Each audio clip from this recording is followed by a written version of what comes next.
So let's get a little more in depth into our shading options here. My shade tool palette window here is still open. I've got my perspective viewport selected. There's our rendered viewport, which can be chosen here with a left click. Then I right click to return it to wireframe.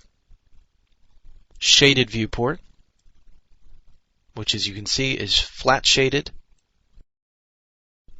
Shaded a little differently. And I can click here to toggle that. X-ray viewport. Now with the left click there, as you can see, what I've done is, despite the fact that these objects are still in preview mode and overlapping, I've shown you the complete wireframe for each object. With a right click here, I have my ghosted viewport. And that's interesting. What that does is overlaps the objects entirely. And because they're translucent, you can see both the wireframes and the objects themselves through each other. Then again, we can return to wireframe viewport with a left click there. I can toggle shade selected mode, which will simply shade the ones that I have selected.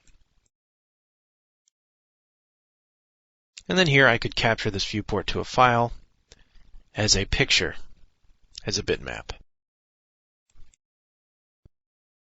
My render mesh settings can be found here. Render mesh quality, jagged and faster, smooth and slower, or custom, which I could then specify. We'll just leave that as the default.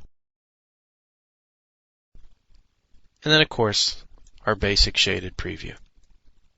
So as you can see, there are many different options to shade or preview your work. When we get into the render section, we'll be talking a little bit more about how we can color these objects. Now another option that we do have in terms of just shaded previewing, object, color. If I choose red, my objects will preview red. And then all of my tools can still be applied. My ghost viewport, my ghost preview, my X-ray preview, flat shaded. Now render shaded, as you can see, returns it to the default white color, because the render colors of my object remain unchanged.